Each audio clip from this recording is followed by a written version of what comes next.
August 1914. The fields of northern France. British soldiers of the Expeditionary Force crouched in hastily dug trenches, watching German artillery pound their positions with relentless fury. The earth shook. Shrapnel screamed overhead, and then silence from their own guns, not because the gunners lacked courage, not because they lacked targets, but because they had run out of shells. Within just 3 weeks of arriving in France, the British Army faced a crisis so severe it threatened to end the war before it had truly begun. The soldiers who had crossed the Channel with such confidence now stared at empty ammunition wagons and realized a terrifying truth. Britain was about to lose the war not on the battlefield, but in the factories back home. This is the story of how a nation scrambled to save itself, transforming bicycle workshops and cutlery factories into the weapons plants that would determine the fate of millions. It is a story of desperate improvisation, around-the-clock labor, and the realization that modern war would be won or lost not by generals, but by factory workers who had never fired a gun in their lives. September 3, 1914. The War Office in London. Lieutenant Colonel Herbert Kitchener-Belfield stood before a table covered in telegrams from France, each one more alarming than the last. The British Expeditionary Force, that proud professional army of 150,000 men, was firing artillery shells at a rate nobody had predicted. Pre-war calculations suggested each gun would fire perhaps 10 rounds per day. In reality, batteries were expending 100 rounds or more during major engagements. The mathematics were brutal and undeniable. At current consumption rates, Britain's entire stockpile of shells would be exhausted within 2 months. Belfield's hand trembled slightly as he read the latest dispatch from General Douglas Haig. Ammunition rationing has begun. Guns limited to 4 shells per day per battery. Morale catastrophic. Men watch enemy positions they could destroy if only we had the rounds. The situation is untenable. Across London, in a modest office in Birmingham's industrial quarter, 52-year-old factory owner Thomas Whitworth received an unexpected visitor that same morning. The man wore a War Office uniform and carried an urgency that immediately set Whitworth on edge. "Mr. Whitworth," the officer began without preamble, "how quickly can you convert your workshop to produce 18-pounder shells?" Whitworth manufactured bicycle parts. His 200 workers knew lathes and presses, but they made pedals and chains, not explosive ordnance. He stared at the officer. "We've never made munitions." "We don't have the specifications, the materials, the expertise." "You have machine tools and skilled men," the officer replied. "That's more than most. We need 50,000 shells per week from Birmingham alone. Your factory has been requisitioned under emergency powers. You start Monday." The officer placed a thick folder on Whitworth's desk. "These are the drawings. The government will provide raw materials. You'll receive payment per shell delivered. Fail and British soldiers die. Succeed, and you'll be part of the greatest industrial mobilization in history." Then he was gone, leaving Whitworth staring at technical drawings for an 18-pounder high-explosive shell. The specifications were daunting. Each shell required precision machining to tolerances his bicycle workers had never attempted. The copper driving bands had to be fitted exactly, or the shell would jam in the barrel. The fuse wells demanded perfect threading. Any defect could kill British gunners instead of German soldiers. That weekend, Whitworth gathered his foremen in the factory. Most had worked for him for decades. They were craftsmen who took pride in their work, men who understood metal and machinery. But this was different. "We're making shells now," Whitworth announced. 18-pounders. The War Office needs them desperately. His chief foreman, a grizzled 60-year-old named Albert Morris, studied the drawings. "Mr. Whitworth, we can't hold these tolerances on our equipment. We'd need specialized boring machines, hardened cutting tools. And the steel, this isn't like anything we work with." "I know," Whitworth said quietly, "but we don't have a choice. The army is out of ammunition. Our boys are dying because they can't shoot back." Morris looked at the other foremen. Their faces showed the same mixture of doubt and determination. "We'll need to modify every lathe," Morris said finally. "Work in shifts around the clock. Train the men on new techniques. It'll be chaos for weeks." "Then we make chaos work," Whitworth replied. Across Britain, similar scenes unfolded in hundreds of factories. In Sheffield, cutlery manufacturers received orders to produce shell casings. In Manchester, textile machinery builders were told to make fuse components. In Leeds, locomotive works began forging gun barrels. None of them were ready. All of them began anyway. The first attempts were disasters. At Whitworth's factory, the initial batch of 500 shells took 3 weeks to produce. Half failed quality inspection. The copper driving band split. The fuse threads stripped. The steel casings showed microscopic cracks that would cause catastrophic failures. Albert Morris stood in the inspection area, surrounded by rejected shells, his face gray with exhaustion. "At this rate, we'll never meet the quotas. We're wasting more material than we're producing." But slowly, painfully, the workers learned. A lathe operator named James Fletcher discovered that running the cutting tool at a slower speed with more pressure produced cleaner threads. A 19-year-old apprentice named William Cross figured out how to anneal the copper bands to prevent splitting. Small innovations, shared between shifts, gradually improved output. By October, Whitworth's factory was producing 2,000 shells per week, still far below the quota but improving. Then came the telegram that changed everything. October 19, 1914. First Battle of Ypres begins. Ammunition situation critical. Increase production immediately. Priority maximum. The Battle of Ypres was a desperate struggle. German forces, attempting to break through to the Channel ports, threw division after division against the thin British line. The professional soldiers of the Expeditionary Force fought with extraordinary courage, but courage couldn't fire silent guns. Artillery officers watched German attacks develop and had to choose which targets to engage with their pathetically small ammunition allowances. A battalion under attack might receive only a dozen supporting shells. Concentrations of German troops went unmolested because British gunners had no rounds to fire. In one documented case, a battery commander with a perfect view of a German assembly area pleaded for permission to engage. He was denied. His entire daily allocation of shells had already been expended. He watched through binoculars as German troops massed for an attack his guns could have shattered if only he had ammunition. The attack came. British infantry died. The battery commander wept with frustration. Back in Birmingham, Thomas Whitworth read newspaper accounts of Ypres and felt physically sick. He knew that somewhere in France, soldiers were dying because his factory wasn't producing enough shells. That night, he called a meeting of all his workers. The factory floor was crowded.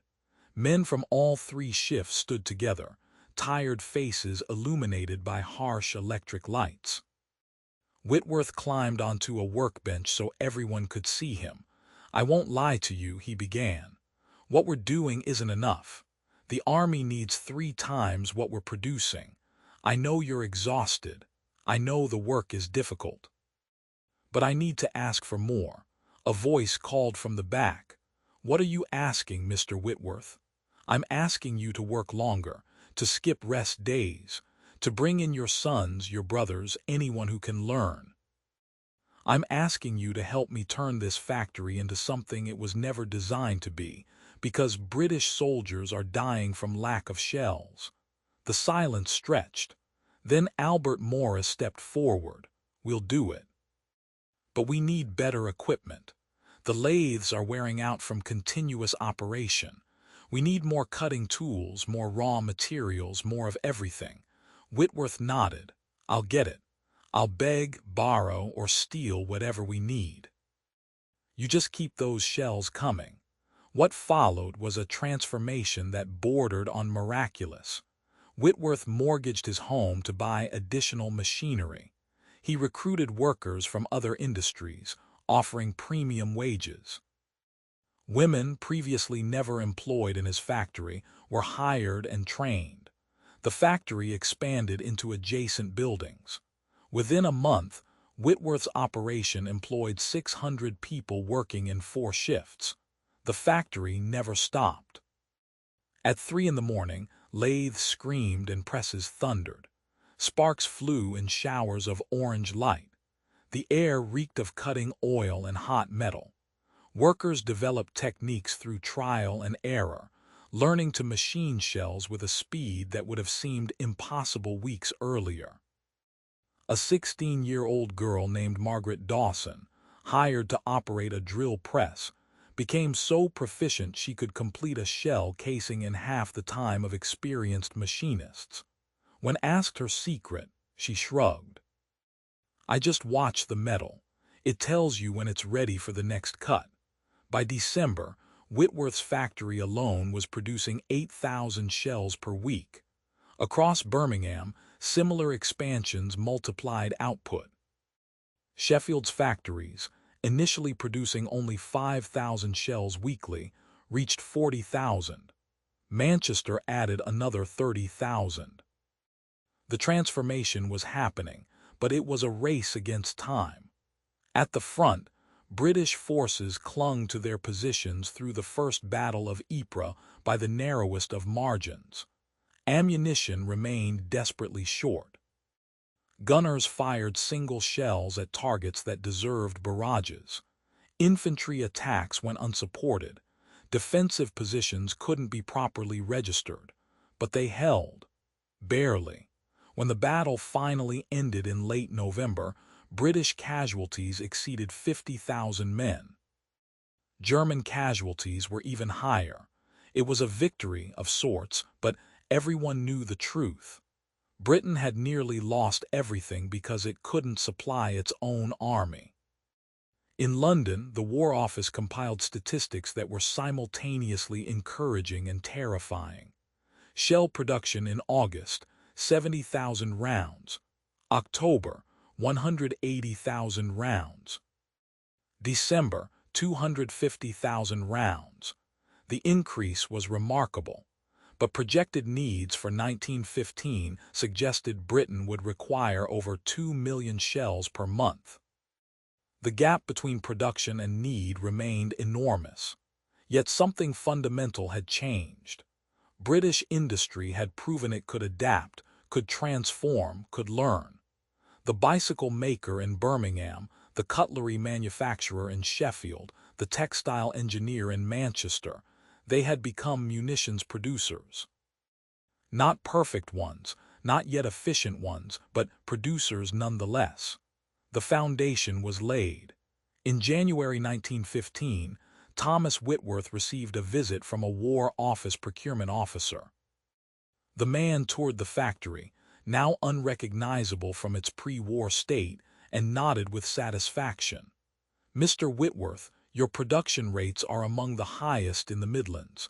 We're expanding the program. New factories, new workers, new techniques. What you've accomplished here will be replicated across Britain." Whitworth felt a surge of pride, followed immediately by exhaustion. "We've barely started. The Army needs so much more." "I know," the officer replied, "but you've proven it's possible. Last August, people said we couldn't convert civilian factories to munitions production quickly enough. You've shown them wrong. By summer, we'll have 100 factories like this. By 1916, 1,000. We'll produce more shells than anyone thought possible. He paused at the factory entrance, watching workers swarm around machinery. This is how we'll win the war, Mr. Whitworth. Not with the army we had in August, but with the industrial power we're building now. Every shell you make keeps a British soldier alive and brings victory closer. The officer's prediction proved conservative. By mid-1915, Britain was producing over 1 million shells monthly. By 1916, production exceeded 5 million per month. The shell crisis of 1914, as it became known, was resolved through the largest industrial mobilization in British history. But it began in those desperate weeks of August and September, when factory owners like Thomas Whitworth made the decision to try, even when success seemed impossible. The workers who transformed bicycle parts into artillery shells, who learned precision machining through exhaustion and determination, who worked through nights and weekends because soldiers were dying, they were the unsung heroes of Britain's survival. Albert Morris, the foreman who doubted it could be done but did it anyway. Margaret Dawson, the teenage girl who became a master machinist. James Fletcher, whose small innovation in cutting technique was adopted across the industry. Thousands of others whose names were never recorded, but whose work was measured in shells delivered and lives saved. The story of Britain's munitions crisis reveals a truth often forgotten in histories focused on battles and generals. Modern industrial war is won in factories as much as on front lines. The most brilliant strategy means nothing if guns lack ammunition. The bravest soldiers cannot hold positions if they cannot fire back. Victory belongs to nations that can mobilize not just armies, but entire economies.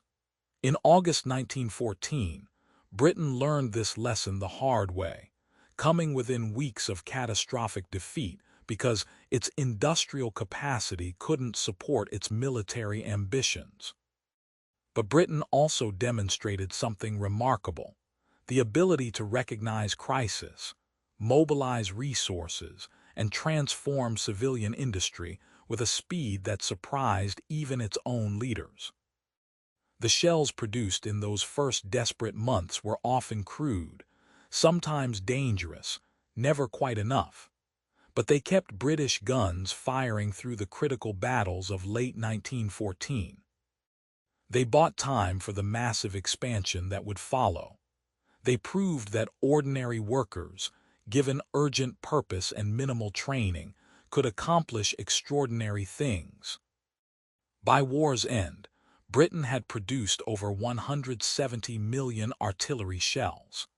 The factories that made them employed over 1 million workers, many of them women who had never worked in industry before. The techniques developed in those first chaotic weeks, the rapid training programs, the quality control systems, the production management methods, became the foundation of modern mass manufacturing.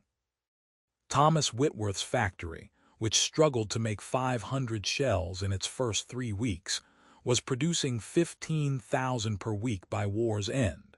He never returned to making bicycle parts. The skills his workers learned, the machinery they mastered, the industrial processes they perfected, all of it remained valuable in peacetime. His factory became a symbol of British industrial resilience, proof that a nation of shopkeepers and craftsmen could become a nation of arsenal makers when survival demanded it. The soldiers who fought at Ypres never knew the names of the workers who made their shells. The factory workers never met the soldiers whose lives depended on their production, but they were connected by invisible threads of necessity and purpose. Every shell that left Whitworth's factory traveled to France, was loaded into a gun, and fired in support of men who desperately needed that support. Some shells missed. Some failed to explode. Some saved lives. All of them represented the determination of people who refused to accept defeat. The ammunition crisis of 1914 was resolved not by government decree or military planning, but by the collective effort of thousands of individuals who simply decided that failure was not an option. They worked when exhausted. They learned when overwhelmed.